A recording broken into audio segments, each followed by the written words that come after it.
എൻ്റെ വീട്, എൻ്റെ സ്ഥലം, എൻ്റെ പ്രദേശം, എൻ്റെ പട്ടണം, ഇങ്ങനെയുള്ള കുറേ കാര്യങ്ങൾ കുമിഞ്ഞുകൂടിയ ഒരസ്തിത്വമാണ് ഇവിടെ ഇരിക്കുന്ന ഓരോരുത്തർക്കും. ബാക്കി ഓരോ അംശങ്ങൾ എടുത്തു നോക്കിയാൽ ഭയം തോന്നും. അതെന്താ ഭയം?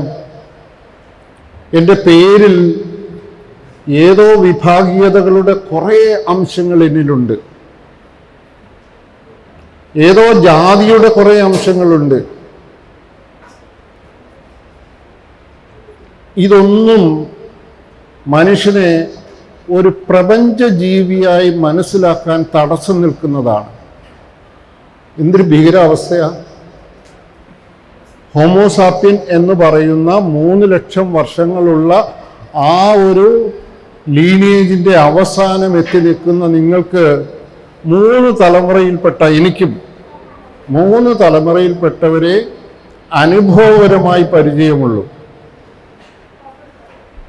നമ്മുടെ തലച്ചോറിൻ്റെ അവസ്ഥയാണ്. അവിടെയാണ് യഥാർത്ഥത്തിൽ പിറകോട്ടുള്ള യാത്ര, നടപ്പ്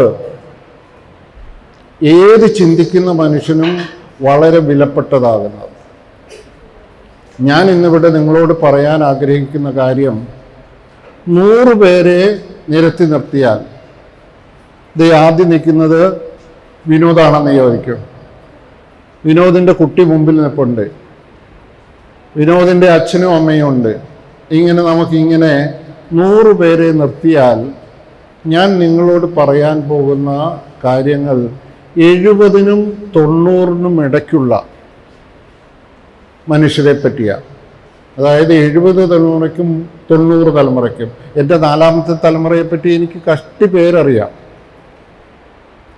അപ്പോഴാണ് 70 തലമുറയ്ക്കും 90 തലമുറയ്ക്കും ഇടയിൽ ജീവിച്ച മനുഷ്യർ, അല്ലെങ്കിൽ കുറെ കൂടി സൂക്ഷ്മമായി പറഞ്ഞാൽ 300 BC-ക്കും 300 AD-ക്കും ഇടയിൽ ജീവിച്ച എൻ്റെ പൂർവികർ, ഈ കുട്ടിയുടെ പൂർവികർ, ഈ കുട്ടി മുൻപ് നിൽക്കുകയാണെങ്കിൽ എണ്ണിപ്പോയാൽ 70ാമത്തെ ആളെ തൊടുമ്പോൾ അയാൾ ഉപയോഗിച്ച വസ്തുക്കൾ, അയാൾ ഉണ്ടാക്കിയ വസ്തുക്കൾ, ആ അമ്മ കറി വെച്ച പാത്രങ്ങൾ, ഇതൊക്കെയാണ് യഥാർത്ഥത്തിൽ പട്ടണത്തിൽ നിന്ന് ലഭിക്കുന്നത്.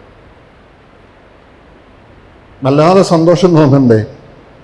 4ാമത്തെ തലമുറയെ അറിയാൻ വയ്യാത്ത, കാരണം ഇത് ജനറ്റിക്കായിട്ടിത് 100% ശരിയാണ്, ഒരു കള്ളവുമില്ല ഇന്നത്തെ. ഞാൻ അതുകൊണ്ട് എൻ്റെ മാതാപിതാക്കളെ തൊടുന്ന ആദരവോടെയാണ് അവിടുന്ന് കിട്ടിയ സാധനങ്ങളെ കൈകാര്യം ചെയ്യുന്നത്. ഒരാൾ മാത്രമല്ല, ഒരു വലിയ ടീം വർക്കിൻ്റെ ഭാഗമാണ്. ഇന്ന് ഇൻഡിവിജ്വേറ്റഡ് വേൾഡിൽ അതേ സാധ്യമേ അല്ല. 2 പേര് കൂടി ഇരുന്നാൽ 4 അഭിപ്രായം വരും. അതുകൊണ്ട് അജ്ഞാതമായ, ഒരുപക്ഷെ ഒന്നും അറിയാൻ വയ്യാതിരുന്ന, ആർക്കും മുസ്ലിസ് എന്നൊന്നും പറഞ്ഞാൽ അറിയില്ലായിരുന്നു. കാരണം ഇത് രൂപപ്പെട്ടതിന് ശേഷം 19ാം നൂറ്റാണ്ടിലെ ഗ്രീക്ക്, ലാറ്റിൻ ഭാഷകളിൽ എഴുതപ്പെട്ട സാധനം ഇംഗ്ലീഷിലേക്ക് ട്രാൻസ്ലേറ്റ് ചെയ്തപ്പോഴാണ് ഏതാണ്ട് 2000 വർഷം മുമ്പ് ഇങ്ങനെ ഒരു വലിയ തുറമുഖ പട്ടണം കേരള തീരത്തുണ്ടായിരുന്നു എന്ന് ആദ്യമായി ലോകം അറിയുന്നത്.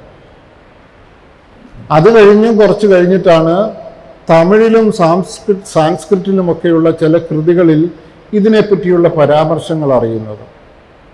ഇതിനുശേഷം 21ാം നൂറ്റാണ്ടിലാണ് ഇതിൻ്റെ ഭൗതിക തെളിവുകൾ ഈ പട്ടണം പ്രദേശത്ത് നിന്ന് നമുക്ക് ലഭിക്കാൻ തുടങ്ങുന്നത്.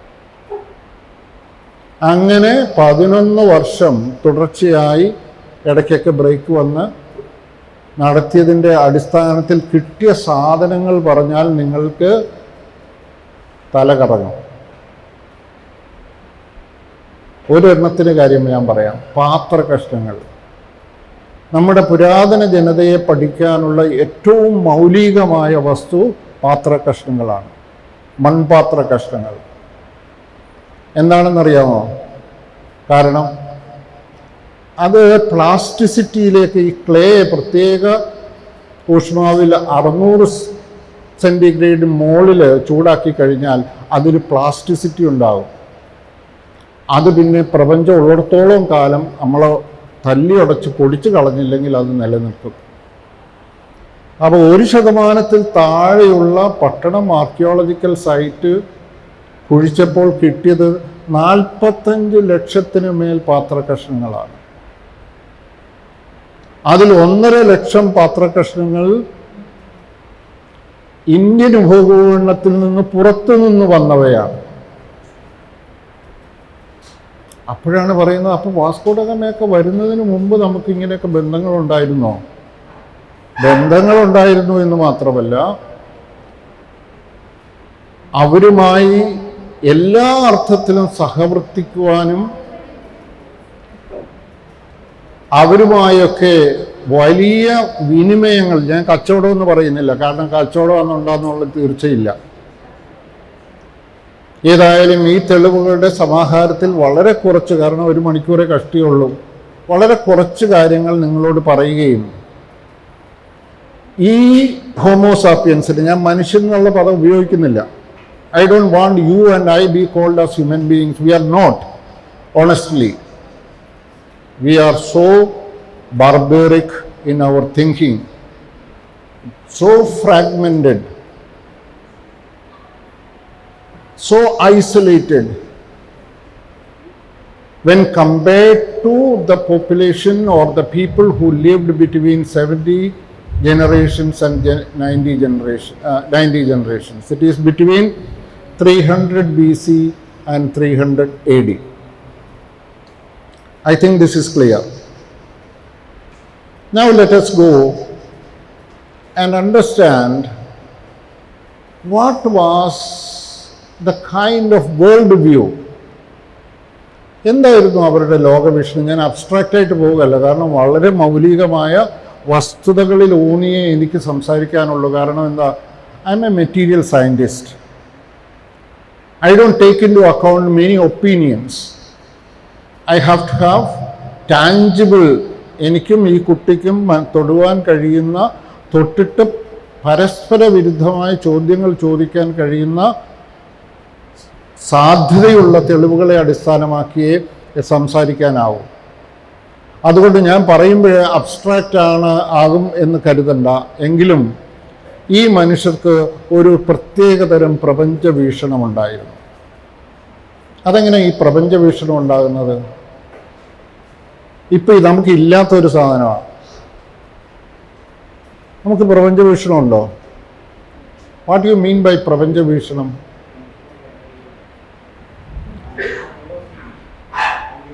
Can anyone say? പറയാമോ എന്താ പ്രപഞ്ച വീക്ഷണം? ഞാൻ ഈ അനന്തവും അജ്ഞാതവുമായ വലിയൊരു പ്രപഞ്ചത്തിൻ്റെ ഭാഗമാണ്, ഒരു ചെറിയ പൊട്ടാണ് എന്നുള്ള ബോധ്യം മനുഷ്യന് ഇല്ലാതാകുന്ന 21-ാം നൂറ്റാണ്ടിൽ നിന്ന് ഈ 3-ാം നൂറ്റാണ്ട് BC-ക്കും 3-ാം നൂറ്റാണ്ട് AD-യിലുള്ള മനുഷ്യർക്കുണ്ടായിരുന്ന 4 ലോകവീക്ഷണത്തിൻ്റെ സവിശേഷതകളാണ് ഞാൻ പറയുന്നത്. ഒന്ന്, അവർ സംസാരിച്ചിരുന്ന ഭാഷ പഴം തമിഴായിരുന്നു. അത് തെന്നിന്ത്യയിൽ മുഴുവൻ സംസാരിച്ച ഭാഷയാണ്. അതിൽ അവർ പറഞ്ഞിരുന്നത് അൻപെന്നാണ്. അൻപിന് ഞാൻ വളരെ ആലോചിച്ചും കുറേ നാൾ ഗവേഷണം നടത്തിയും അതിൽ മലയാളികളോട് ഏത് വാക്ക് പറയും? അൻപ്. ഈയിടെ ടൈംസ് ഓഫ് ഇന്ത്യയിലെ ഒരു ഇൻ്റർവ്യൂ കൊടുത്തിരുന്നു. ഞാൻ അൻപിന് ബ്രാക്കറ്റിൽ കൊടുത്തത് ഹ്യൂമിലിറ്റി എന്നാണ്. പക്ഷേ ഇന്നത്തെ ഭാഷയിലെ അർത്ഥം വെച്ചിട്ട് അങ്ങോട്ട് എഴുതി ലവ്. ഞാനൊരു നീണ്ട കത്ത് അദ്ദേഹത്തിന് എഴുതി. നിങ്ങളുടെ ലവും ഈ അൻപുമായി ബന്ധമില്ല. കാരണം ഇവരുടെ മനസ്സിനെ ഇവരുപയോഗിച്ച വസ്തുക്കളിൽ നിന്നും ഇവരുടെ കാലത്തെ കവിതകളിൽ നിന്നും കഥകളിൽ നിന്നും എനിക്ക് മനസ്സിലായത് ഇത് മലയാളത്തിൽ എളിമ എന്ന് പറയുന്ന ഒരു പ്രയോഗമാണ്. ഇപ്പോഴും നമുക്കറിയാം, എളിമയുള്ളവരെ നമുക്കറിയാം. അത് ജീവിതം സമൂഹത്തിൻ്റെ മൊത്തം ആളുകളിൽ ബഹുഭൂരിപക്ഷത്തിനും സ്വാഭാവികമായി ഉണ്ടായിരുന്ന ഒരു ഗുണമാണ്. എഗെയിൻ ഞാൻ ചോദിക്കുന്നു, ഈ പ്രപഞ്ച വീക്ഷണം അല്ലെങ്കിൽ എളിമ, അൻപ് എങ്ങനെയാണ് ആ സമയത്ത് അവർക്ക് ഇത്രയും കൂടുതലായി ഉണ്ടാകുക? എന്തുകൊണ്ട് നമുക്കില്ലാതെ പോകുന്നു? ഒരു ഉത്തരമേയുള്ള പ്രകൃതിയുടെ ഭാഗമായി ജീവിച്ചവരായിരുന്നു അവർ. അവർക്കിടയിൽ ജാതിയില്ലായിരുന്നു, അവർക്കിടയിൽ ഈ സെമിറ്റിക് മതങ്ങൾ ഈ 2000 കൊല്ലമായി രൂപപ്പെടുകയും ശക്തിപ്പെടുകയും ചെയ്ത മതങ്ങളില്ലായിരുന്നു. നമുക്ക് 2000 കൊല്ലമായി അറിയുന്ന ഭരണകൂടങ്ങളില്ലായിരുന്നു. നമുക്ക് 2000 കൊല്ലമായി അറിയാവുന്ന ലാഭത്തെ അടിസ്ഥാനമാക്കി മാത്രം പ്രവർത്തിക്കുന്ന കൈമാറ്റങ്ങളോ കച്ചവടമോ ഇല്ലായിരുന്നു. അതെങ്ങനെയാ? അതായിരുന്നു കാലം. കാലം മാറുമ്പോൾ കോലം മാറും. അപ്പം ഞാൻ ഈ പറഞ്ഞ സവിശേഷതകൾ ഒന്ന് അൻപ്, മറ്റൊന്ന് ഉണ്മൈ. ഉണ്മയെന്ന് പറഞ്ഞാൽ ഉള്ളിലെ നേരെന്നാണ്. എന്താണ് ഉള്ളിലെ നേര്? ഈ സംഘകാലത്തെ മനുഷ്യർ വിശ്വസിച്ചിരുന്നത് 2 നേരുണ്ടെന്നാണ്. ഒന്ന് പുറത്തെ നേര്. അദ്ദേഹത്തെ കാണുമ്പം, എന്നെ കാണുമ്പം, നിങ്ങളെ കാണുമ്പം പുറത്തൊരു നേരുണ്ട്. പക്ഷെ അകത്തെ നേര് ആർക്കും അറിയാൻ പാടില്ല. എന്താണതെന്ന് നമുക്കറിയാം. എനിക്കെൻ്റെ നേരറിയാം, സാറിൻ്റെ ഉള്ളിലെ നേരറിയാം. ഇവർ 100 കവിതകൾ എഴുതിയെങ്കിൽ അതിൽ 90ഉം അകം കവിതകളായിരുന്നു. 10 മാത്രമേ പുറം കവിതകൾ എഴുതിയുള്ളൂ. അപ്പം അതിന് തന്നെ അവരുടെ പ്രപഞ്ച വീക്ഷണത്തിൻ്റെ ചില സാധ്യതകൾ, ആ ഊന്നലുകൾ അതിൽ കാണാൻ കഴിയും. മൂന്നാമത്തത് പട്ര് എന്ന് പറയുന്ന ഒരു വാക്കാണ്. പട്ര് എന്ന് പറഞ്ഞാൽ ഇന്ന് പ്രണയം, സ്നേഹം എന്നൊക്കെ പറയുന്ന വാക്കുകളോട് സാമ്യമുള്ളതാണ്. പക്ഷെ അവരർത്ഥമാക്കിയത് വാത്സല്യം എന്നാണ്. പ്രപഞ്ചത്തിലെ എല്ലാ വസ്തുക്കളോടും തൊട്ടടുത്തുള്ളതിനോടും അവർക്കുണ്ടായിരുന്നത് വാത്സല്യമായിരുന്നു. നാലാമത്തെ വാക്ക് പകുത്തറിവാണ്. പകുത്തറിവ് കൊണ്ട് അർത്ഥമാക്കുന്നത്, മലയാളത്തിൽ ഞാനതിന് രൂപപ്പെടുത്തിയ വാക്ക് വകതിരിവ് എന്ന സാധാരണ വാക്കാണ്. എല്ലാവർക്കും വകതിരിവുണ്ട് എന്ന് വെച്ചാൽ പിന്നെ വേറെ ഒന്നും വേണ്ട. ഇംഗ്ലീഷിൽ അതിന് ക്രിട്ടിക്കൽ തിങ്കിങ് എന്ന് പറയും. അത് ഹോമോസാപ്പിയൻസിന് മാത്രമേ ഇത്ര അധികമായിട്ടുള്ളൂ. 1.5 കിലോയോളം വരുന്ന തലച്ചോറിൻ്റെ ഒരു സവിശേഷതയാണത്. ഞാൻ എന്ത് പറഞ്ഞാലും നിങ്ങൾ യുക്തിപൂർവം വിശകലനം ചെയ്ത് നിങ്ങളുടെ ഓട്ടോണമിയിൽ നിങ്ങൾക്കിഷ്ടമുള്ളത് മാത്രമേ നിങ്ങൾ സ്വീകരിക്കൂ. ഇത് വലിയൊരു അനുഗ്രഹമായി കരുതിയ ജനതയായിരുന്നു അന്ന് ജീവിച്ചിരുന്നത്. ആരോടും അവർക്കൊരു ദോഷമില്ല. പക്ഷേ ഇത് അവരുടെ വലിയ ശക്തിയായിരുന്നു. റോബില താപ്പർ പറയാറുണ്ട്, ചെറിയാൻ critical thinking means 4 things. 1 is logical, 2nd is analytical, 3rd is autonomous, and 4th is creative. ഇന്നലെ ചെയ്തത് തന്നെ ഇന്നും ചെയ്യണമെന്ന് നിർബന്ധമില്ല എന്ന് വിശ്വസിക്കാൻ കഴിയുന്ന ഒരു ഹോമോസാപ്പിയനാണ് എൻ്റെ മുന്നിലിരിക്കുന്നത്.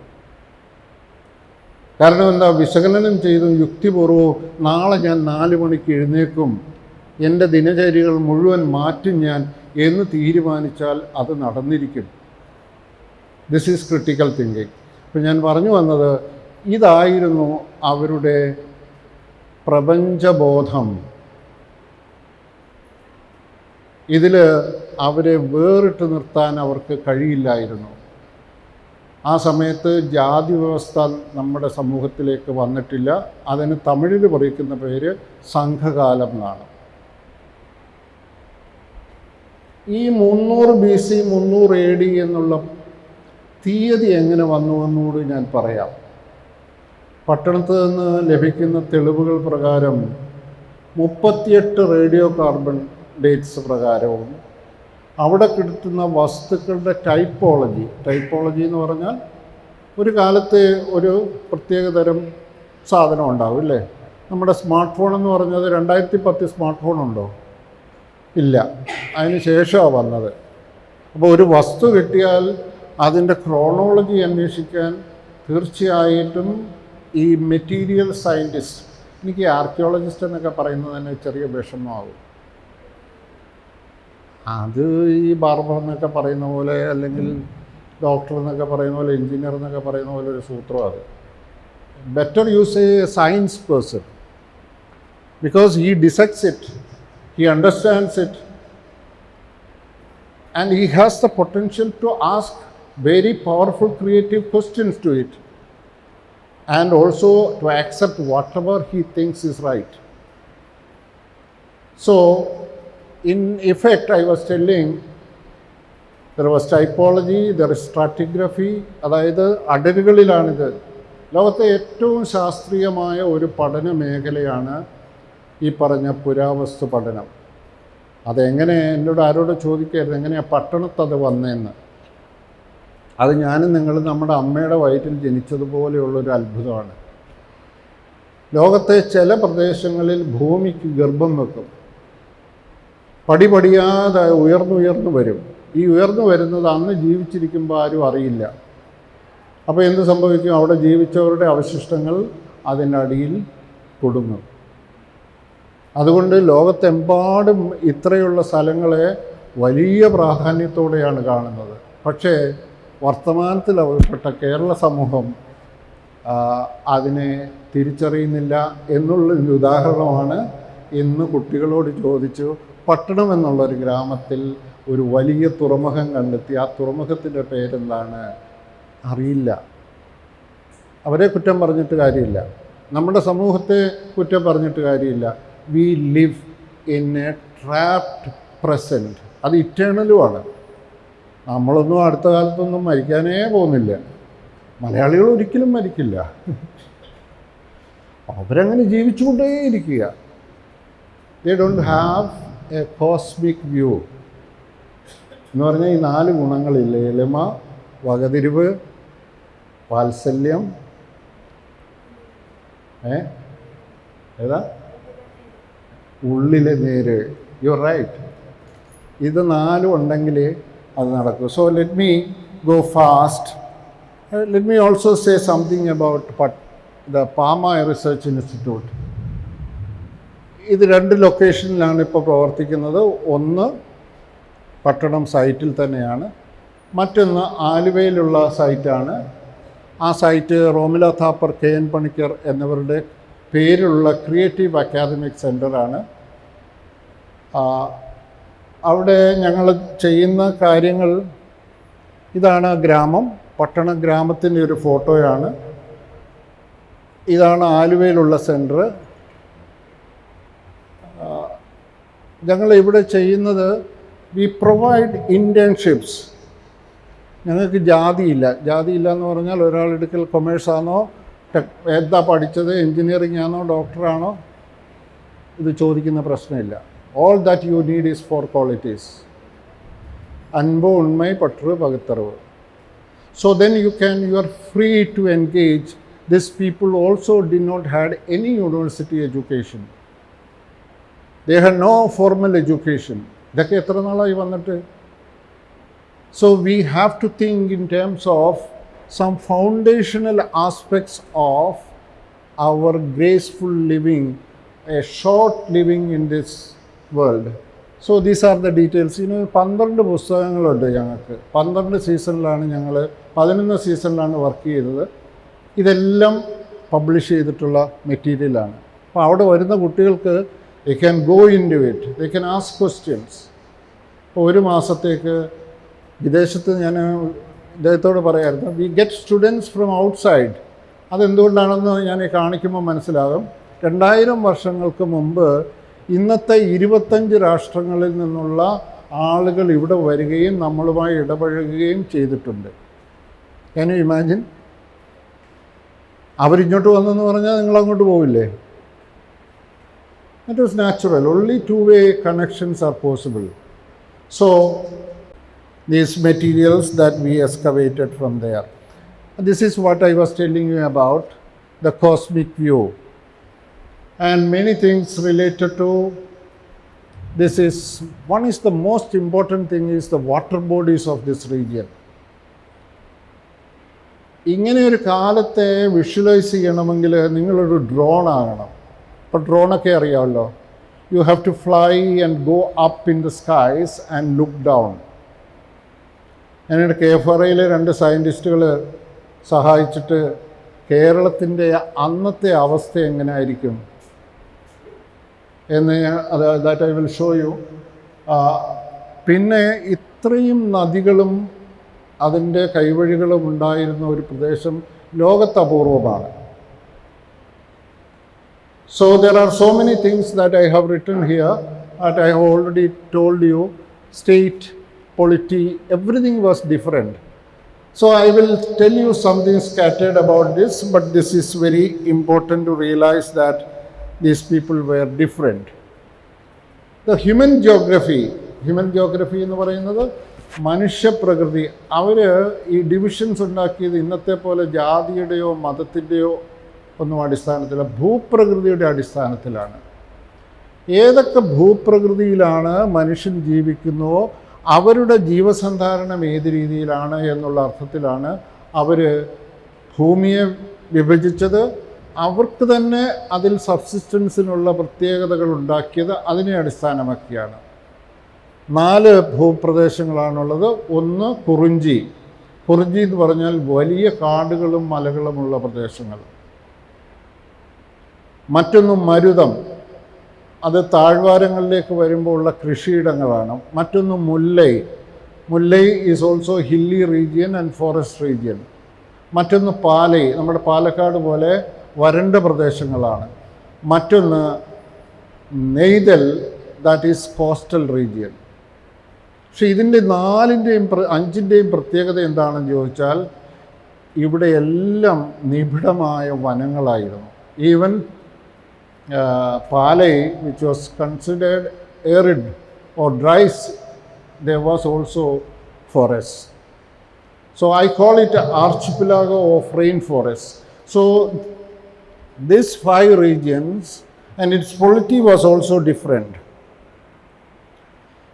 അന്ന് ലിറ്ററേച്ചറിൽ ആദ്യമായി അതാണ് യൂറോസെൻട്രിസം. നമുക്ക് 2 തരം കോളനൈസേഷൻ ഉണ്ടായി. അതുകൊണ്ടാണ് നമ്മുടെ ഈ പ്രിയപ്പെട്ട അല്ലെങ്കിൽ വളരെ വിലപ്പെട്ട ചരിത്രപരമായ അടിത്തറ നമുക്ക് നഷ്ടമായത്. ഒന്ന് സാൻസ്ക്രിറ്റൈസേഷൻ എന്ന ഫിനോമിനയിലൂടെ വന്ന ജാതി സമ്പ്രദായം, മറ്റൊന്ന് ആംഗ്ലിസൈസേഷനിലൂടെ വന്ന മറ്റൊരു സാധനം. ഇത് രണ്ടുകൂടായാണ് നമ്മുടെ തമിഴ് അടിത്തറ നമുക്ക് നഷ്ടമായിപ്പോയി, കംപ്ലീറ്റായിട്ട് തുടച്ചു നീക്കപ്പെട്ടു.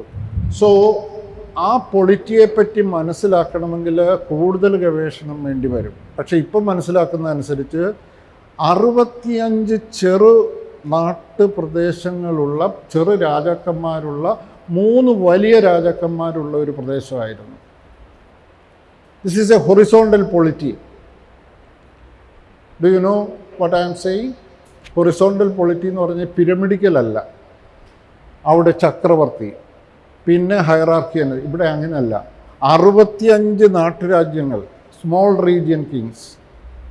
അതിൻ്റെ ഇടയ്ക്ക് 3 മൂവന്തർ, ചേര, ചോള, പാണ്ഡ്യ. ഈ 65 ഞാൻ വീണ്ടും എപ്പോഴും പറയും, ഈ 65 എങ്ങനെയാണ് സസ്റ്റെയിൻഡ് ആകുന്നത്? എന്താ ഈ ഇവരെ കീഴടക്കാഞ്ഞത്? അത് നിങ്ങൾ സംഘകാല കവിതകൾ വായിക്കണം. അവിടെയാണ് നമുക്ക് എളിമയുടെയും ഉള്ളിലെ നേരിൻ്റെയും വാത്സല്യത്തിൻ്റെയും വകതിരിവിൻ്റെയും ലക്ഷണങ്ങൾ കാണാൻ കഴിയുക. It was very important. The state system was horizontal. വലിയവൻ ചെറിയവനെ വളരെ പ്രധാനപ്പെട്ട അസ്തിത്വമായി കണ്ടിരുന്നു. So this is more or less I said, and this is the map that was created by the KFRI scientists. It shows that it was an archipelago of 51,858 islands. Can you imagine? Keralam എന്ന് ഇപ്പം പറയുന്നതും അന്ന് ചേരനാടും അതിൻ്റെ ചെറു നാട്ടുരാജ്യങ്ങളുമുള്ള 51,858 ദ്വീപ് സമൂഹങ്ങളായിരുന്നു. അങ്ങനെ ഒരു പ്രദേശം ഉണ്ടാകുന്നത്. സ്വീഡനാണ് ലോകത്തെ ഏറ്റവും വലിയ ഐലൻഡ്സ് ഉള്ള ഒരേ ഒരു രാജ്യം. എനിക്ക് തോന്നുന്നു അതിനോട് കിടപിടിക്കാവുന്ന ഒരു പ്രദേശം തന്നെ ആയിരുന്നിരിക്കണം ഇത്. ഇപ്പം തന്നെ 44 പുഴകൾ, അതിൽ കുറേയൊക്കെ വറ്റിപ്പോയി. അതിൻ്റെ കൈവഴികൾ. അപ്പോൾ ഇപ്പോഴും എണ്ണിയെടുക്കാൻ പറ്റുന്ന 51,000-ൽ പരം ദ്വീപ് സമൂഹങ്ങളുടെ തുരുത്തുകളുടെ ഒരു സമൂഹമായിരുന്നു. ആ സമൂഹം ആകെ മൊത്തത്തിൽ നോക്കിയാൽ കിട്ടുന്ന ചിത്രമാണ് നടുക്കുള്ളത്. അത് മഴക്കാടുകളുടെ പ്രദേശമായിരുന്നു. ഈ മഴക്കാടുകളിലാണ് യഥാർത്ഥത്തിൽ നമ്മുടെ നാഗരികത രൂപപ്പെടുന്നത്. ഈ കുറിഞ്ചി പ്രദേശത്തെ കവിതകളാണ്, ഞാൻ പറഞ്ഞല്ലോ 100 കവിതകൾ എഴുതിയ 90 കവിതകളും അകം കവിതകളാണെന്ന്. അത് വാത്സല്യത്തിൻ്റെയും എളിമയുടെയും വകതിരിവിൻ്റെയും എല്ലാം ലക്ഷണങ്ങളാണ്. അന്നത്തെ സ്റ്റേറ്റിനെ പറ്റി പറയുന്ന 1-2 കവിതകളിൽ ഒരു സന്ദർഭം ഞാൻ പറയാം. അത് ഈ കവികൾ സർവരും കവികളായിരുന്നു. യൂണിവേഴ്സിറ്റി എഡ്യൂക്കേഷനും വേണ്ട. കവി എന്ന് പറഞ്ഞാൽ to write something reflective, something nuanced. നമ്മൾ പ്രത്യക്ഷത്തിൽ കാണാത്തതിനെ നമ്മൾ വാക്കുകളിലേക്ക് കൊണ്ടുവരുന്ന വളരെ സർഗാത്മകമായ, വളരെ അതിലോലമായ, ന്യൂവാൻസ്ഡ് ആയിട്ടുള്ള ഒരു സംഗതിയാണ്. എല്ലാവരും കവിത എഴുതുമായിരുന്നു. ആട്ടിടയനും ചക്രവർത്തിയും രാജ്ഞി, പ്രത്യേകിച്ച് ജെൻഡർ ജസ്റ്റിസ് ആ സമൂഹത്തിൽ ഇന്നത്തെ പോലെയുള്ള ജെൻഡർ ജസ്റ്റിസ് അല്ല, ജെൻഡർ ന്യൂട്രാലിറ്റി ആയിരുന്നു ഉള്ളത്. കവികളിൽ പലരും സ്ത്രീകളായിരുന്നു. അപ്പോൾ ഒരു കവിത ഞാനാണ് പറയാൻ പറഞ്ഞത്, എളിമയുടെ ലക്ഷണം. രാജാവ് ഇന്നത്തെ രാജാവിനെ പോലെയല്ല. ആ രാജാവ് ഒരു കവിയാണ്. കവി എന്ന് പറഞ്ഞാൽ പാണൻ, അവനിങ്ങനെ പാടി ജീവിക്കുന്നവനാണ്. കവിത എഴുതാൻ അറിയാം. അയാൾ നടന്ന് വിഷമിച്ച് ഈ രാജകൊട്ടാരത്തിൽ വന്ന വലിയ സന്തോഷമാണ്. കാരണം രാജാവിന് വലിയ ഇഷ്ടമാണ്, എല്ലാവർക്കും വലിയ ഇഷ്ടമാണ് ഈ കവിത ചൊല്ലുന്നവരെ. അപ്പോൾ അവിടെ വന്ന ഉടനെ ഇയാൾ നടന്നല്ലേ വരുന്നത്, വഞ്ചിയിലാണ്. ഇത് വഞ്ചിയുടെ ഒരു നാടാണ്. 51 ദ്വീപുകളിൽ അങ്ങോട്ടും ഇങ്ങോട്ടും കരയിലൂടെ നടക്കാനാവില്ല. ആനയായിരുന്നു അവരുടെ ഏറ്റവും പ്രധാനപ്പെട്ട സുഹൃത്ത്. ഒരു കപ്പലിൽ കയറ്റി വെച്ച സാധനങ്ങളുടെ പട്ടിക കിട്ടിയിട്ടുണ്ട്. ഈശാൻ്റെ അടുക്കതിന് അതിൻ്റെ ആ പേപ്പർ വേണമെന്ന് പറഞ്ഞു. റോമൻ യൂണിവേഴ്സിറ്റിയിലെ ഒരു പ്രൊഫസർ വിശദമായി പഠിച്ചു. ഹെർമപ്പോളിൻ എന്ന് പറയുന്ന കപ്പലിലെ ഏറ്റവും പ്രധാന ചരക്ക് ഈ പറഞ്ഞ സ്കിഡ് എന്ന് പറയുന്ന ആനയുടെ മുറിച്ച കൊമ്പുകളായിരുന്നു. മുറിച്ച കൊമ്പുകൾ. അദ്ദേഹം വളരെ ദീർഘം പഠനം നടത്തിയിട്ട് മനസ്സിലാക്കിയത്, ആ കപ്പലിലേക്ക് കൊണ്ടുപോയ ഏതാണ്ട് 25ഓളം ടൺ ഇത് കയറ്റി അയക്കണമെങ്കിൽ 282 ആനകളെ വളർത്തുന്ന ഒരാൾ അല്ലെങ്കിൽ അങ്ങനെയുള്ള കുറച്ച് പേര് ഇവിടെ ഉണ്ടാവണം. അപ്പം ഈ ഗ്രീക്കിലെ ഒരു മാപ്പുണ്ട്, പ്യൂട്ടിക്കർ ടേബിൾ എന്നാണ് അറിയപ്പെടുന്നത്.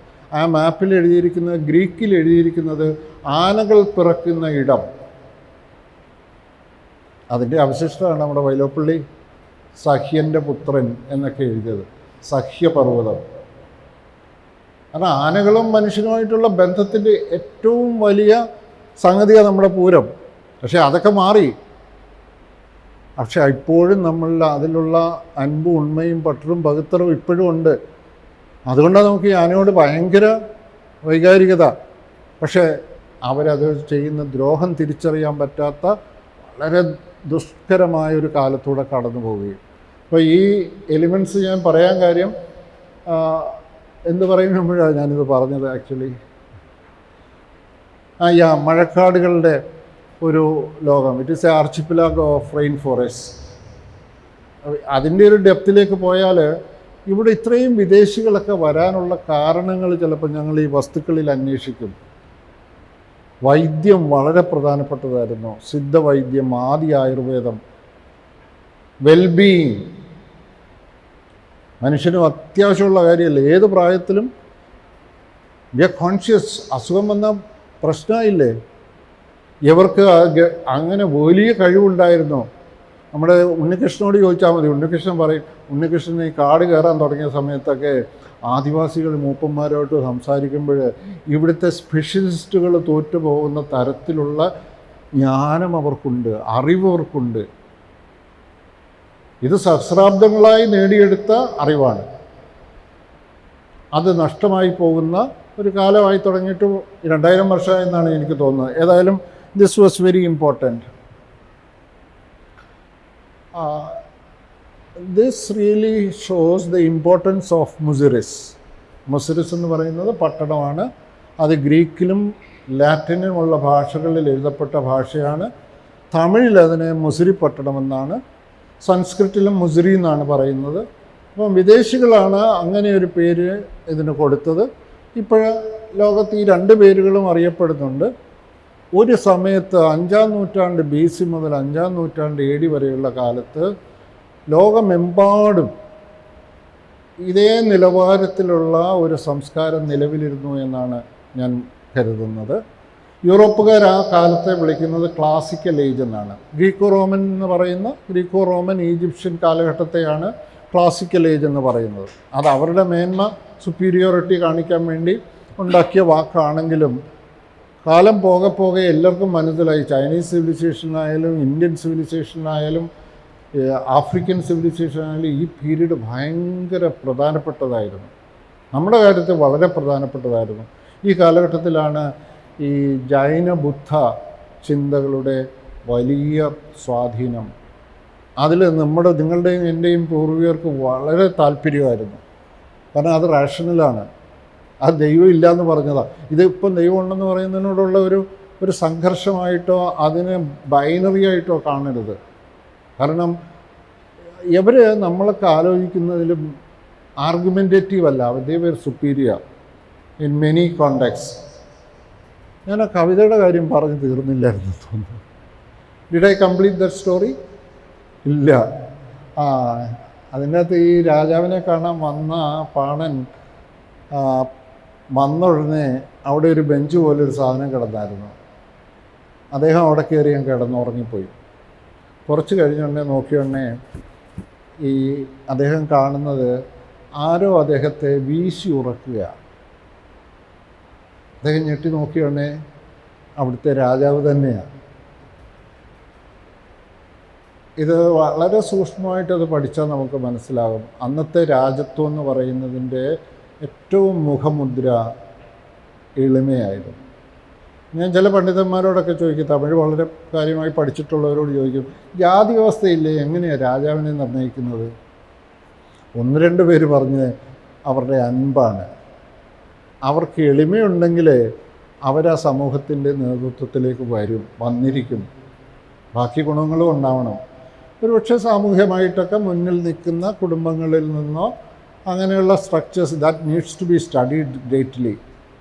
ഏതായാലും ജാതി ഇല്ല എന്നുള്ളത് തീർച്ചയാണ്. എന്ന് വിചാരിച്ച് ജാതിയുടെ അംശങ്ങൾ വരാൻ തുടങ്ങിയിരുന്നു. ഈ 575 കവിതകളാണ് നമുക്ക് കിട്ടിയത്. അതിൽ 4-5 കവികളുടെ പേരുകളിലാണ് ജാതിയുടെ അംശമുള്ളത്. അതിൽ 70ഓളം സ്ത്രീകളുണ്ട്. അപ്പം ഞാൻ പറഞ്ഞു വന്നത് കാലഘട്ടത്തിൻ്റെ സവിശേഷതയാണ്. Let us go back to the ports. ഈ പോർട്സിൽ ഏതാണ്ട് 1 ഡസനോളം സൈറ്റുകളിൽ എനിക്ക് പോകാനും നമ്മളുടെ സംസ്കാരവുമായി ബന്ധപ്പെട്ട ആ വസ്തുക്കളെ സ്പർശിക്കുവാനും ഒക്കെയുള്ളൊരു ഭാഗ്യം എനിക്കുണ്ടായിട്ടുണ്ട്. So it was a wonderful thing to imagine that നമ്മളുടെ പൂർവികർ ഈ സ്പെയിൻ മുതൽ തെക്കേ ചൈന വരെയുള്ള പ്രദേശങ്ങളിൽ വ്യാപരിച്ചിരുന്നു, അവരിടപഴകിയിരുന്നു. അവിടെ നിന്നെല്ലാം ആളുകൾ ഇവിടേക്കും അവിടേക്കും പോയിരുന്നു എന്നുള്ളതിൻ്റെ ലക്ഷണമാണ്. ഇത് ഞാൻ ആദ്യം പറഞ്ഞിരുന്നു. 45 ലക്ഷം പാത്രക്കഷ്ണങ്ങളാണുള്ളത്. ഇതിൻ്റെ പ്രാധാന്യം അടുത്തയിടെ ഓക്സ്ഫോർഡ് യൂണിവേഴ്സിറ്റിയിൽ ഒരു പ്രൊഫസറോട് സംസാരിച്ചപ്പോൾ ഞാനിങ്ങനെ പറഞ്ഞു, പട്ടണത്തു നിന്ന് കിട്ടിയ ഒരു പാത്രക്കഷ്ണങ്ങളും, പ്രത്യേകിച്ച് ഈ ബോഡി ഷേർട്സ് എന്ന് പറയും, ഈ പള്ളഭാഗം, അത് ഡയഗ്നോസ്റ്റിക് അല്ലാത്തത് കൊണ്ട് നമ്മളത് കളയാറാണ്, ഞങ്ങൾ കളഞ്ഞിട്ടില്ല എന്ന് പറഞ്ഞു. അപ്പോൾ he appreciated me and told me that is very good. U send A student with 30 shirts, 30 fragments, 1 PhD is sure. കാരണം ഇപ്പോൾ ശാസ്ത്രം അത്രമേൽ വളർന്നിട്ടുണ്ട്. ഈ പോർട്രേറ്റ്സ് സൂക്ഷ്മമായി പഠിച്ചാൽ അവരാരായിരുന്നു, എന്തായിരുന്നു ഭക്ഷണം കഴിച്ചത്, അതേതൊക്കെ രീതിയിൽ അവരുപയോഗിച്ചു, അവരുടെ ആരോഗ്യസ്ഥിതി എന്തായിരുന്നു, അവരുടെ ആയുസ് ദൈർഘ്യം എന്തായിരുന്നു എന്ന് തുടങ്ങിയുള്ള വിശേഷങ്ങൾ വരെ പഠിക്കാമെന്നാണ് അദ്ദേഹം പറഞ്ഞത്. ഇനി പട്ടണത്തിൽ നിന്ന് കിട്ടിയ വിദേശ വസ്തുക്കളുടെ ചില കാര്യങ്ങൾ ചോദിക്കാം. ഇത് യൂറോപ്പിലെ 12 സ്ഥലങ്ങളിൽ നിന്നുള്ള വീഞ്ഞ് ഭരണികളാണ്, അതിൻ്റെ മാതൃകകളാണ്. ഈ 12 ലൊക്കേഷൻസ് അത്ഭുതപ്പെടുത്തുന്നതാണ്. ഗ്രീസും സ്പെയിനും ഫ്രാൻസും ഇറ്റലിയും ഇതെല്ലാം, ഈജിപ്തും സിറിയയും ടർക്കിയും ഒക്കെ വരുന്ന പ്രദേശങ്ങളാണ്. ആ കാറ്റഗറി, ആ ടൈപ്പോളജിയാണ് ഇതുള്ളത്. ഇതാണ് ആ ലൊക്കേഷൻസ്, 12 ലൊക്കേഷൻസ്. അപ്പോൾ ഇത് അനിഷേധ്യമായ തെളിവുകളാണ്. You cannot help refusing it. So പിന്നെ ഈ മനുഷ്യരാരായിരുന്നു എന്നുള്ളതാണ് നമുക്കളോട് ചോദിക്കാവുന്നതാണ് ചോദ്യമാണ്. കാരണം ഞങ്ങൾ 12 എല്ലിൻ കഷ്ണങ്ങൾ ഏൻഷ്യൻ DNA അനാലിസിസിന് കൊടുത്തു. ഇത് ഏത് ഭൂപ്രദേശവുമായി ബന്ധപ്പെട്ട മനുഷ്യരുടെ അവശിഷ്ടങ്ങളാണ് എന്ന് പഠിക്കുന്ന ഒരു ജനറ്റിക് വിശകലന രീതിയാണത്. അതിൻ്റെ അകത്ത് കണ്ടത് 4 പേർ വെസ്റ്റ് ഏഷ്യ ആഫ്രിക്കൻ പ്രദേശങ്ങളിൽ നിന്ന്, 3 പേർ യൂറോപ്പിൽ നിന്ന്, 4 പേർ ഇന്ത്യൻ സബ് കോണ്ടിനെൻറ്റിൽ നിന്ന്. So you can imagine. അപ്പോൾ നിങ്ങൾ എവിടുത്തെ which one you will opt, which lineage I belong. അതിലൊരെണ്ണത്തിനൊന്നും കിട്ടിയില്ല. അതുകൊണ്ടാണ് 11 റിസൾട്ട് പറഞ്ഞത്. സോ ഈയിടെ അതിൻ്റെ ഒരു സയൻറ്റിഫിക് പേപ്പർ പുറത്തു വന്നിട്ടുണ്ട്. That is this. പിന്നെ ഈയിടെ വളരെ പ്രമുഖനായ ഒരു എഴുത്തുകാരനുണ്ട്, വില്യം ഡാർലിംബിൾ. അദ്ദേഹം എഴുതിയ ഒരു സ്റ്റോറി, ഒരു പുസ്തകമുണ്ട്, ദ ഗോൾഡൻ റോഡ്. ഇന്ത്യ പ്രമുഖമായ ഒരു സ്ഥാനമായി, കച്ചവട ഒരു മാർഗമായി മാറുകയും ചൈനയേക്കാൾ 3-ാം നൂറ്റാണ്ട് BC മുതൽ 12-ാം നൂറ്റാണ്ട് BC വരെയുള്ള കാലത്ത് ലോകത്തിൻ്റെ ഗതിയെ തന്നെ നിർണായകമായി സ്വാധീനിക്കുകയും ചെയ്യുമെന്ന് വാദിക്കുന്ന ഒരു രചനയാണത്. അതിനുള്ള കാരണവും പട്ടണം കണ്ടെത്തിയിട്ടുണ്ട്. പട്ടണത്തിന് തൊട്ടടുത്തുള്ള ഒരു ഗ്രാമത്തിൽ നിന്ന് 100 കണക്കിന്, ചിലരൊക്കെ 1000 കണക്കിനെന്ന് പറയുന്നുണ്ട്, വള്ളുവള്ളി എന്ന് പറയുന്ന സ്ഥലത്തു നിന്ന് സ്വർണ്ണ നാണയങ്ങൾ കിട്ടിയിട്ടുണ്ട്. അതിൻ്റെ ചിത്രമാണിത്. ഈ പട്ടണത്തിൽ നിന്ന് കിട്ടിയിട്ടുണ്ട്. ഇത് തമ്മിലുള്ള വ്യത്യാസം ഭയങ്കര ഇൻട്രസ്റ്റിങ്ങാണ്. പുറത്തു നിന്നുള്ളത് മുഴുവൻ ഈ ഇൻഡിവിജ്വേറ്റഡ് എംപറേഴ്സിൻ്റെയാണ്. പക്ഷെ സംഘകാലത്തെ നമ്മളുണ്ടാക്കിയ നാണയങ്ങളുടെ ചിഹ്നങ്ങൾ എന്താണെന്ന് അറിയാമോ? പ്രകൃതിയാണ്. അപ്പോൾ പ്രകൃതിയിലുള്ള കാര്യങ്ങളേ അവർ ചെയ്തിട്ടുള്ളൂ. ചേര രാജാവിൻ്റേത് എന്തായിരുന്നു? ആനയായിരുന്നു. അതാണ് യു ക്യാൻ സി. ചേര രാജാവിൻ്റെ ചിഹ്നം ഒരു സൈഡിൽ ആനയായിരുന്നു. ചോള രാജാവിൻ്റേത് പുലിയായിരുന്നു. പാണ്ഡ്യ രാജാവിൻ്റെ മത്സ്യമായിരുന്നു. So it is very interesting. ഈ പിന്നെ ഞാൻ പറഞ്ഞില്ലേ 65 ചെറു നാട്ടുരാജ്യങ്ങൾക്കും ഉണ്ടായിരുന്നു. അതിൻ്റെ അകത്ത് തേള്, ചിത്രശലഭം, നിരവധി പ്രകൃതിബദ്ധമായിട്ടുള്ള, ഇതാണ് ആനയുടെ ഒരു ചിത്രം. പിന്നെ ഈ ഗോൾഡ് നമുക്ക് വലിയ പ്രിയമുള്ള കാര്യമായിരുന്നില്ലെന്നാണ് എൻ്റെ ഒരു തോന്നൽ. പക്ഷേ നമ്മുടെ പൂർവികർ വിദേശികൾക്ക് വേണ്ടി അതിമനോഹരമായ ആഭരണങ്ങൾ കയറ്റി അയച്ചിരുന്നു എന്നുള്ളതിൻ്റെ തെളിവും പട്ടണത്തിൽ നിന്ന് കിട്ടുന്നുണ്ട്. ഈ ആദ്യം കാണുന്ന ചിഹ്നം അത് 12 സൈഡുള്ള ഒരാഭരണമാണ്. ഇതേ സാധനം 18 എണ്ണം ഞാൻ ഹേപ്പു സൈറ്റിൽ, അതായത് മാരിടൈം സിൽക്ക് റോഡ് തുടങ്ങുന്ന സൗത്ത് ചൈനയിലെ ഹേപ്പു സൈറ്റിലെ മ്യൂസിയത്തിലുണ്ട്. പട്ടണത്തു നിന്നും കിട്ടിയിട്ടുണ്ട്. പക്ഷെ പട്ടണത്തിൽ നിന്ന് കിട്ടിയതിനുള്ള ഒരു പ്രത്യേകത, അവിടെ ഉണ്ടാക്കിയതിൻ്റെ അവശിഷ്ടങ്ങൾ ഏതാണ്ട് 200ഓളം 179 കഷ്ണങ്ങൾ കിട്ടിയിട്ടുണ്ട്. സോ വാട്ട് ഇറ്റ് മീൻസ്, നമ്മൾ ഒന്നാം തരം സ്വർണ്ണപ്പണിക്കാരായിരുന്നു. മെറ്റലർജിയിൽ നമുക്ക് വലിയ കഴിവുണ്ടായിരുന്നു. ഞാൻ അതിൻ്റെ ഡീറ്റെയിൽസിലേക്ക് പോകുന്നില്ല. എത്ര മിനിറ്റ് ഉണ്ട്?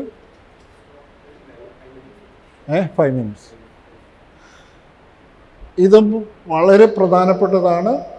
നമ്മളുടെ എസ്തെറ്റിക്സ് എത്ര ആഴത്തിലുള്ളതാണ് എന്ന് മനസ്സിലാക്കാൻ പാമ ഗവേഷണം ടീം കുഴിച്ചെടുത്ത ഒരു ചിഹ്നമാണിത്. ഇത് ഷീ സ്പ്രിങ്സ് ഫ്രം ഗ്രീക്ക് കൾച്ചറാണ്. ഇതിനുള്ള ഒരു പ്രത്യേകത, ഇതും റോമൻ ചക്രവർത്തിയായ അഗസ്റ്റസ് സീസറിൻ്റെ കൈവിരലിൽ കിടന്ന മോതിരചിഹ്നവുമായി സാമ്യമുണ്ട് എന്നുള്ളതാണ്. ഇത് കുറേ നേരം പറയാനുള്ള കഥയാണ്. ഇത് ഡൊമീഷ്യൻ എന്ന് പറഞ്ഞാൽ 81 AD മുതൽ 96 AD വരെ റോമ സാമ്രാജ്യം ഭരിച്ചിരുന്ന ഡൊമീഷ്യൻ എന്ന ഏകാധിപതിയായ ഒരു ചക്രവർത്തിയുടെ തലയാണ്. വളരെ ഏകാധിപതി ആയതുകൊണ്ട് സെനറ്റും അയാളുടെ ഭാര്യയും ഒക്കെ ചേർന്ന് ഒരു കോൺസ്പിറസി ചെയ്തിട്ട് അദ്ദേഹത്തിൻ്റെ തല വെട്ടിക്കഴിഞ്ഞിട്ട് സെനറ്റ് ആഘോഷിച്ചു. ആഘോഷം കഴിഞ്ഞിട്ട് ഒരു കാര്യം കൂടെ പറഞ്ഞു, ഇദ്ദേഹത്തിൻ്റെ ഒരു പ്രതിമയും അവശേഷിക്കാൻ പാടില്ല, പബ്ലിക് മെമ്മറിയിൽ നിന്ന് തന്നെ തുടച്ചു കളയണം. ഈ ജർമ്മനി പോയാൽ നമുക്ക് ഹിറ്റ്ലർ എന്ന് പറയാൻ പറ്റില്ല.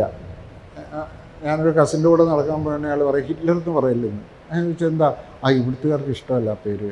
അപ്പോൾ അതുപോലെ ഒരു കക്ഷിയായിരുന്നു ഇത്. ഇയാളുടെ പേര് മാത്രമല്ല, പക്ഷെ പട്ടണത്ത് നിന്ന് ഇതിൻ്റെ ഒരു ചെറിയ മിനിയേച്ചർ സ്റ്റാച്ചു ഉയർന്നു വന്ന് 21ാം നൂറ്റാണ്ടിലെ എല്ലാ ഏകാധിപതികളോടും പറയാനുള്ള ഒരു സന്ദേശം ഇതിൻ്റെ അകത്തുണ്ട് എന്ന് വേണമെങ്കിൽ നമുക്ക് അനുമാനിക്കാം. ഈ 3 വനിതകളാണ് സത്യത്തിൽ ഈ ആംഫോറയുടെ 12 സ്ഥാനങ്ങൾ കണ്ടുപിടിച്ചത്.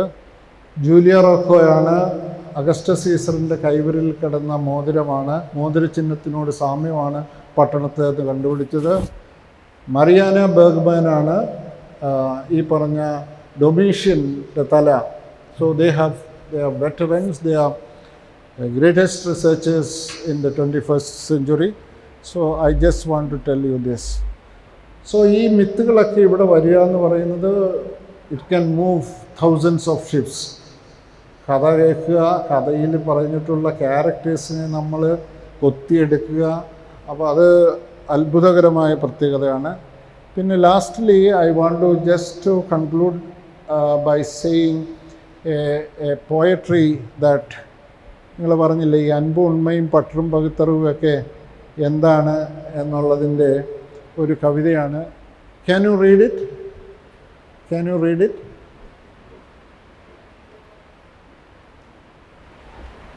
സംഘകാരന്റെ കവിയായ കണിയൻ എഴുതിയ പുറനാനൂറിലെ 192 മധുകവിത. പാമായുടെ പ്രാർത്ഥന ഗാനം കൂടിയാണ് ഈ കവിത. എല്ലാ പട്ടണങ്ങളും എല്ലാവരുടെയും പട്ടണങ്ങളാണ്. എല്ലാവരും നമ്മുടെ രക്തബന്ധുക്കളും തോൽവിയോ സമുദിയോ ആരെങ്കിലും നമുക്ക് അയച്ചു തരുന്നവയല്ല. കശകേശങ്ങൾ ഉണ്ടാകുന്നതും ഇല്ലാതാവുന്നതും അങ്ങനെ തന്നെ മരണത്തിൽ എന്താണ് പുതുമയായുള്ളത്. ജീവിതം അത്രമേൽ രുചികരമല്ലെങ്കിലും അതിൽ മാത്രം ജീവിതം അത്രമേൽ രുചികരമെങ്കിലും അതിൽ മാത്രം നമുക്ക് മുഴുകുവാനാകുമോ? കൊടും ദുരന്തങ്ങൾ വന്നാലും ഇനി ജീവിതം വേണ്ടാന്ന് കരുതുകയും ആവതില്ല. മുന്നേ നടന്നവർ പറഞ്ഞു നമുക്കറിയാം. ഓരോ ജീവനും ഇല്ലായ്മകളും കഷ്ടതകളും പേറുന്ന വലിയ പുഴയിൽ പെട്ട ചെങ്കാടം പോലെ ഇടക്കത്ത് പാറകളിൽ തട്ടും മിന്നൽ കിണറുകൾക്കിടയിൽ ഇരുണ്ട കാർമേഘ പാളികളുടെ തണുത്തുറഞ്ഞ മഴത്തുള്ളികൾ അതിൽ പതിക്കും. എന്നാലും അത് മുന്നോട്ട് തന്നെ നീങ്ങും. അതുകൊണ്ടാവും വലിയവരെ കണ്ട് നാം മതിമറക്കാറില്ല, എളിയവരെ നിസ്സാരമായി കണ്ടാറുമില്ല. Thank you. So now we are involved in this work. ഇവിടെ ഒരു മ്യൂസിയം ഉണ്ടാക്കുകയാണ്.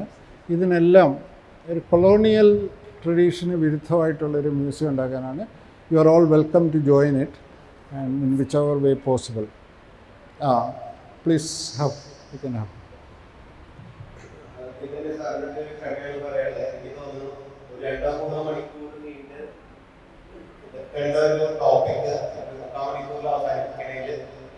തൃശ്ശൂരിന് വിഷമമുണ്ട്. നല്ലൊരു സൊല്യൂഷൻ എനിക്ക് തോന്നിയത് ഒരു പക്ഷേ ചെറിയൊരു വർക്ക്ഷോപ്പോ വിത്ത് യുവർ പെർമിഷൻ സാറിൻ്റെ അടുത്തൊക്കെ പറഞ്ഞിട്ട് we can try and combine maybe come there or every half day we can do a workshop here in Thrissur. എങ്ങനെയാ സാറിൻ്റെ സൗകര്യത്തിൽ we will try and organize something. I think the topic needs at least a day. അല്ലേ?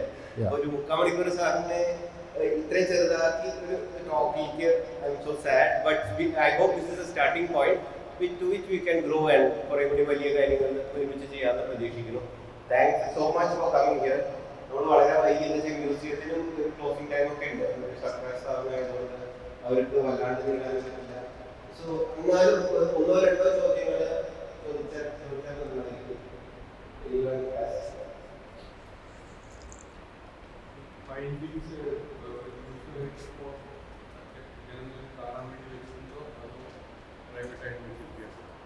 അത് പ്രൈവറ്റായിട്ട് തന്നെ വെച്ചിരിക്കുക.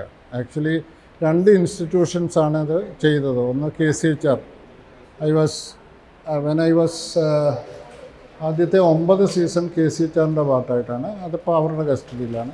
ബാക്കിയുള്ളത് പാമയാണ് ചെയ്തത്. അത് പാമയുടെ കസ്റ്റഡിയിലാണ്. പക്ഷേ നമ്മൾ ഈ മ്യൂസിയം എന്നൊക്കെ പറയുന്നത് വൻതോതിൽ പഠനങ്ങൾക്ക് വിധേയമായിക്കൊണ്ടിരിക്കുകയാണ്. നമ്മൾ ഈ പൊടി പിടിക്കാൻ വേണ്ടി കുറേ സാധനങ്ങൾ ഉണ്ടാക്കി വെക്കുന്നത് മ്യൂസിയം ഒന്നുമല്ല, ഭയങ്കര ബോറിങ് സ്ഥലമാണ്. ഒരു അരമണിക്കൂർ കഴിഞ്ഞ് എനിക്കൊക്കെ തല ചുറ്റും. എൻ്റെ വീട്ടുകാരിയാണെങ്കിൽ നിങ്ങൾ വയ്ക്കുമോ എന്ന് പറയും. കാരണം it is quite a distressful thing. പിന്നെ എല്ലാ ലോക മ്യൂസിയങ്ങളെല്ലാം മറ്റിടത്തുനിന്ന് മോഷ്ടിച്ചുകൊണ്ട് വന്ന സാധനങ്ങളാണ്. അപ്പം we are thinking of recently one of our students wrote a brilliant critic of colonial museums. So we want to have alternative museums where children can interact, we can ask questions, so it should be different. അപ്പോൾ ഇപ്പം digital technology ഭയങ്കരമായിട്ട് help ചെയ്യുന്നുണ്ട്. So we are planning so we call it Imaginarium, where imagination and storytelling takes place. Every object has a social life, so we want to create that social life. രണ്ട് കാര്യങ്ങൾ എല്ലാവർക്കും വേണ്ടി ചോദിക്കുന്നതാണ്. ഒന്ന്, പാമയിലെ സന്ദർശകരെ പ്രതീക്ഷിക്കുന്നുണ്ട് ഇപ്പോൾ. എനിക്ക് തോന്നുന്നത് വിനോദ് പറഞ്ഞതുപോലെ we can plan it. We don't want big crowds to come. Small groups is more than enough, because ഇത് വളരെ സീരിയസ് ആയിട്ട് ആലോചിക്കാനും പണ്ഡിതരെ ഒന്നും വേണ്ട. ജെന്യുവിനായിട്ട് ഇൻട്രസ്റ്റ് ഉള്ള ആൾക്കാർ who want to ask questions. We prefer children because they don't have often many problems in asking questions. So those who are young at heart and wants to know their deep past, you are welcome. വേറൊരു ചോദ്യം, ഇപ്പോൾ ആർക്കിയോളജിനെതിരാണെങ്കിലും സംഘകാലം അവരെല്ലാം പറഞ്ഞത് ഇതിനെപ്പറ്റി പഠിക്കാനായിട്ട് ഒരു basic ആയിട്ട് ബിഗിനർക്ക് പറ്റിയ പുസ്തകങ്ങൾ that you can write to us. We will give you ലോക നിലവാരം പുലർത്തുന്ന. ഞങ്ങളൊരു ഓൺലൈൻ കോഴ്സ് നടത്തിയിരുന്നു. അത് 40കളിലായപ്പോൾ വൈദേഹി ഹെർബർട്ട് എന്ന് പറയുന്ന ഒരു ലേഡി, അവർ ഹവായിലാണ് ഭർത്താവുമൊത്ത് ജീവിക്കുന്നത്. അവർ ഈ തമിഴിലുള്ള മുഴുവൻ കവിതകളും ഇംഗ്ലീഷിലേക്ക് ട്രാൻസ്ലേറ്റ് ചെയ്ത് നെറ്റിലുണ്ട്. You just Google Vaidehi Herbert. She is a very great well wisher of PAMA. അപ്പോൾ എൻ്റെ റെഫറൻസ് പറഞ്ഞാൽ മതി. നിങ്ങൾക്ക് ഈ ഒരു കവിതയുടെ ലോകത്തേക്ക്, ഞാൻ ഈ അൻപും ഉണ്മയും പട്ടറും പകുത്തരവും പറഞ്ഞില്ലേ, അപ്പം നിങ്ങൾക്ക് മനസ്സിലാവും എൻ്റെ പൂർവികർ വലിയ മനുഷ്യരായിരുന്നു. അവർ പ്രപഞ്ചത്തെയാണ് അവർ ദിവസവും ഇറങ്ങി ആകാശത്ത്. എൻ്റെ ഒരു പ്രൊഫസർ പറയും, ആക്ച്വലി ഇതിന് ഗുരുവായൂർ നിങ്ങൾ ഇടയ്ക്കിടയ്ക്ക് ആകാശത്തോട്ട് നോക്കിയാൽ മതി, നമ്മൾ ആകാശത്തേക്ക് നോക്കാറില്ല. It is good to have a cosmic view and feel our insignificance and feel proud of. അതുകൊണ്ടാണ് ഈ മരണത്തിലൊരു പുതുമയില്ല എന്ന് 2000 കൊല്ലം മുമ്പ് എഴുതുക എന്നൊക്കെ പറഞ്ഞാൽ, ഇപ്പം മരിച്ചതിനൊക്കെ വേണ്ടി നമ്മൾ എന്തെല്ലാം ചെയ്യുന്നത്. ഈ കണ്ണൂരിൽ ഒരു അപകട മരണം ഉണ്ടായില്ലേ, ഹൗ യു എക്സ്റ്റെൻഡ് ഇറ്റ്, വലിച്ചു നീട്ടി എന്തെല്ലാം ചെയ്യുന്നത്. ഒരാൾക്ക് മരിക്കാനെങ്കിലുമുള്ള സ്വാതന്ത്ര്യം കൊടുക്കണ്ടേ? കൊല്ലാനല്ലല്ലോ, ഹീ ഡൈഡ് ഹിംസെൽഫ്. ആരെങ്കിലും പ്രേരിപ്പിച്ചാൽ കൊല്ലാൻ പറ്റുമോ? I think he was a very brave man. How to be സമാധാനമായിട്ട് മരിക്കുക. That is the greatest. നിങ്ങൾക്കറിയാം DD കൊസാംബിയുടെ അച്ഛൻ എങ്ങനെയാണ് മരിച്ചതെന്ന്? ഇത് മാധ്യമ DD Kosambi is the greatest historian of India, who is the scientific ഹിസ്റ്ററിയുടെ. അദ്ദേഹത്തിൻ്റെ അച്ഛൻ ഹാർവാർഡ് യൂണിവേഴ്സിറ്റിയിലെ സംസ്കൃതത്തിൻ്റെ പ്രൊഫസറായിരുന്നു. ഒരു സമയത്ത് സംസ്കൃതം മതിയായി, ഈ ജാതിയും വ്യവസ്ഥയും എല്ലാം കൂടെ അതേ കൂടെ വന്ന് പറഞ്ഞ് സംസ്കൃതം ഞാൻ പഠിപ്പിക്കാം. കൽക്കട്ട യൂണിവേഴ്സിറ്റി 1 രൂപയ്ക്ക് അദ്ദേഹം പഠിപ്പിച്ചു. അദ്ദേഹത്തിന് ഒരു പ്രായമായതിന് ഒരു അസുഖം വന്ന് അദ്ദേഹം പറഞ്ഞു, ഞാൻ ഭക്ഷണം നിർത്തിയിരുന്നു. എൻ്റെ പൂർവികരൊക്കെ അങ്ങനെയായിരുന്നു. He died. ഗാന്ധിജി ഇൻ്റർവ്യൂ ചെയ്തു. He was a greatest scholar. Dharmananda ഗോസ്വാമിന്ന് അടിച്ചു നോക്കിയാൽ മതി. എന്നിട്ട് 45ാമത്തെ ദിവസം അദ്ദേഹം മരിച്ചു. മരിക്കാനുള്ള സ്വാതന്ത്ര്യം എനിക്കുണ്ട്. I am sure we both say we will exercise it. Why? Life is just ഒരു പുതുമയില്ലാത്ത കാര്യമല്ലേ. We are all biological beings. ഒരു എറുമ്പയാകുമ്പോഴും ഒരു പുഴുവാകുമ്പോഴും നമ്മൾ ഈ കേരളത്തിൻ്റെയൊക്കെ കഷ്ടമാണ് മാധ്യമങ്ങളുണ്ടാക്കുന്ന ഒരു ദുരന്ത ഭീകരമാണ്. ആളുകൾക്ക് മരിക്കാനൊക്കെയുള്ള സ്വാതന്ത്ര്യം അനുവദിച്ചു കൊടുക്കണം. Why we die? We have to. ഇന്നല്ലേ നാളെ. So you can write us about how to engage into this in a small way. It's a very important question.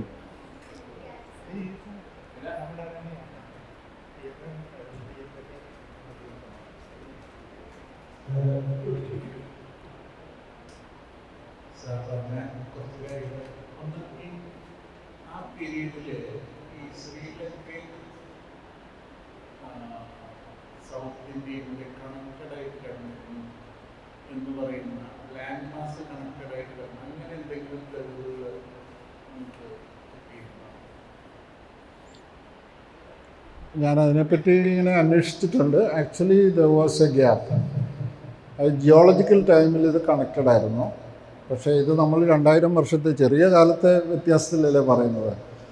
അപ്പോൾ ഒരു 3000 വർഷമായിട്ട് I think it was gap was there, but it was small,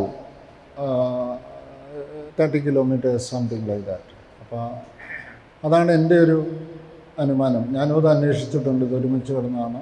പക്ഷേ iron age എന്ന് പറയുന്നതാണ് നമ്മളെയൊക്കെ മാറ്റിമറിച്ചത്. നമുക്ക് സംഘകാലത്തെ തന്നത് ഇരുമ്പിൻ്റെ ഒരാഗമനമാണ്. അതിന് ഡി കൊസാംബി പറഞ്ഞത് മാന്ത്രിക ലോഹം എന്നാണ്. സമൂഹത്തെ ആകെ അദ്ദേഹം പറയുന്നത് മൊത്തം ലോകത്തെ ജനാധിപത്യവൽക്കരിച്ചു എന്നാണ്. ജനാധിപത്യവൽക്കരിക്കുക എന്ന് പറഞ്ഞാൽ എന്താ? I have a self right, I have my confidence. അതുണ്ടാക്കി കൊടുത്തത് ഇരുമ്പാണെന്നാണ് അദ്ദേഹം പറയുന്നത്.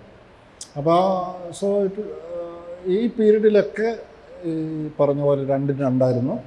But it was short enough that we can swim across. Many of us could swim across and reach there. Deathum, rebirthum, that is a fact. That is a fact, of course. അതായത് ഞാൻ ഉദ്ദേശിച്ചത് മരിക്കുക എന്ന് പറഞ്ഞാൽ നമ്മുടെ last drop of air, ശ്വാസം, അതെ അത് പുറത്തേക്ക് പോകുന്നു. ചിലവർക്ക് പോകാൻ പോകാന്ന് പറയാം. പറയുന്നത്, ചിലവർക്ക് പോവാതെ അനുഭവമുണ്ട്, ചിലവർക്ക് പോവാതെ അവിടെ തടസ്സപ്പെട്ട് തിരിച്ചു വരുന്നു.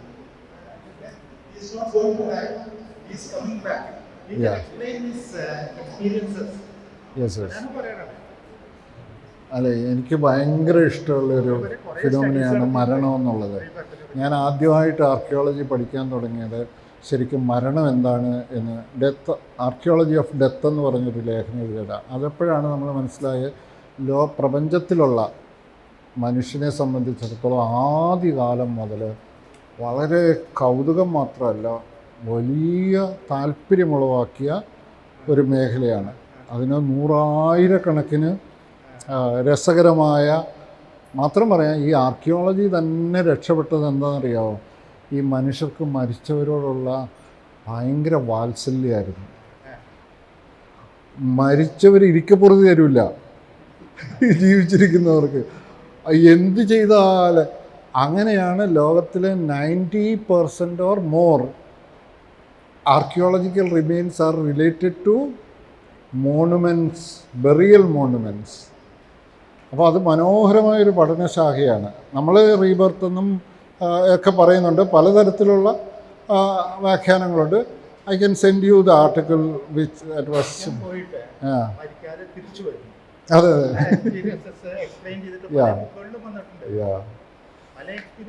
സോ ഇറ്റ് ഈസ്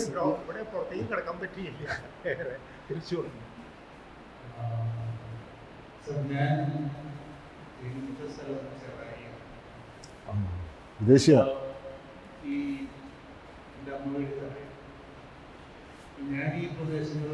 ചോദിച്ചാൽ ഈ ലോകത്തെ തന്നെ കീഴടക്കുകയോ അല്ലെങ്കിൽ പ്രചാരത്തിലാക്കുകയോ ചെയ്ത റോമൻ സാമ്രാജ്യം ആ കാലത്താണ് ഉണ്ടായത്.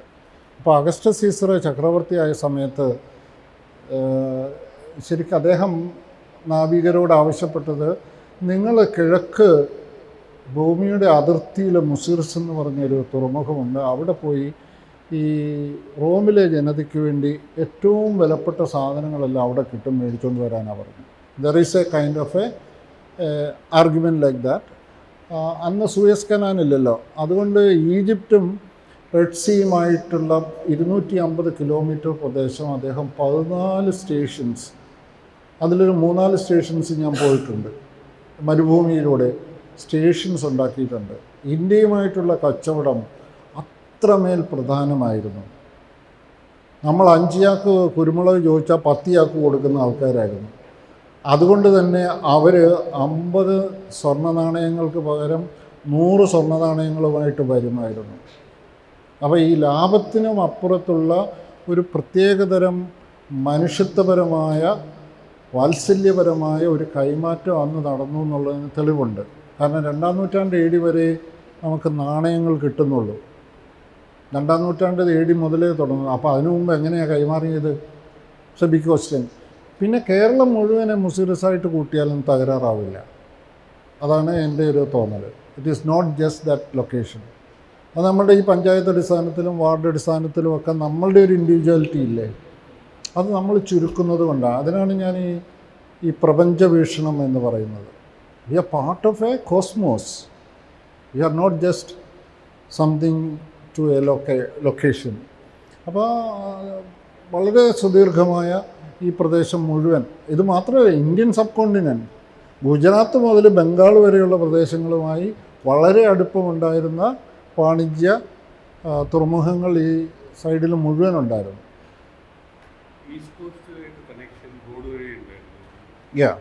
ഈസ്റ്റ് കോസ്റ്റ് ആക്ച്വലി കിഴക്കേ അറ്റത്ത് അഴകംകുളം എന്ന് പറയുന്ന, അതായത് ഇപ്പം തമിഴ്നാട്ടുകാർ ഭയങ്കര ആഘോഷപൂർവ്വം കീഴടി, ഈ കീഴടി വൈഗൈ നദിയുടെ തീരത്താണ്. അതിൻ്റെ വാമുഖത്താണ് ഈ അഴകംകുളം ഉള്ളത്. ഈ അഴകംകുളത്തു നിന്നും പട്ടണത്തു നിന്നും മാത്രമേ ഈ റോമൻ വീഞ്ഞുഭരണികൾ കിട്ടിയിട്ടുള്ളൂ. അപ്പോൾ ഒരു ബിസിനസ് കോറിഡോർ നമ്മുടെ ഈ പെരിയാർ വഴി, മുല്ലപ്പെരിയാർ വഴി, വൈഗൈ വഴി ബേ ഓഫ് ബംഗാളിലേക്ക് പോയിരുന്നു. So there was a business corridor connecting these things. കുറച്ച് സ്ഥലങ്ങൾ മല കയറണമല്ലോ, but they had no problem.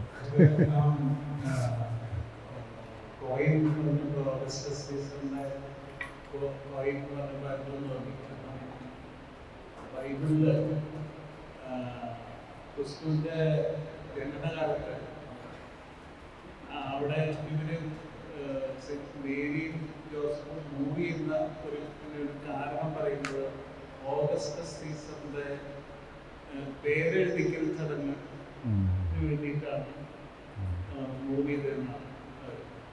അപ്പൊ അവരുടെ ഒരു പോയിന്റ് ആ പറഞ്ഞ അതേ കാലഘട്ടത്തിൽ ഇവിടെ കണ്ടെടുത്തെന്ന് പറയുമ്പോൾ ഭയങ്കര അത് most probably you will be a Christian, that is why you feel affectionate. ഞാനതിനെ കുറ്റം പറയുകയല്ല, but I think when we go to the past we should be as a thought experiment we should get rid of whatever subjectivities we have. That is a very അത് DD Kosambi എല്ലാവരും പറയുന്നൊരു കാര്യമാണ്. നമുക്ക് ഉള്ള ജീവിതാനുഭവങ്ങളിൽ നിന്ന് അടിഞ്ഞുകൂടിയ നമ്മളുടെ ആ ഒരു വാത്സല്യം ഒന്ന് കൂട്ടിയാൽ മതി. നമ്മുടെ വാത്സല്യങ്ങളെ മാറ്റി വെച്ചിട്ട് മാത്രമേ നിങ്ങൾ പുറകോട്ട് പോകാൻ പറ്റുള്ളൂ. കാരണം ഇതെല്ലാം നിങ്ങൾ അവരുടെ തലയിൽ പിടിച്ചിടും. അവർ പരിപൂർണമായും നിഷ്കളങ്കരാണ്. കാരണം കോൺസ്റ്റന്റൈൻ ചക്രവർത്തി ആയതിനു ശേഷമാണ് ഇവിടെ കച്ചവടമൊന്നും നടന്നിട്ടില്ല. അപ്പം നമ്മൾ സെൻറ്റ് തോമസിനെ പിടിച്ച് അവിടെ ഇടും. സോ നമ്മളുടെ ഒരു ഇൻസെക്യൂരിറ്റിയാണത്, നമ്മുടെ ഒരു അഫെക്ഷനാണത്. അതെ, അതാണ് അതിനു മുമ്പ് നടന്ന കച്ചവടമാണ് നമ്മളിവിടെ നടന്നത്. So whenever we go to the past we should get rid of all our subjectivities. അത് നമ്മളുടെ ഒരു ഇഷ്ടമാണ്, നമ്മൾ അനുഭവിച്ചതല്ലേ. അപ്പം അതുകൊണ്ട് we have to be very careful. It's very difficult, but as a thought experiment we should think that we are a homo sapien. ഞാൻ അതുകൊണ്ടാണ് ആ വാക്ക് ഉപയോഗിച്ചത്. Which doesn't have anything to do with the last 2000 years. They were very different, yet they are my blood. They are your blood. അതിന് നമ്മളുടെ ഒരു ഈ identity ഒന്നും വേണ്ട.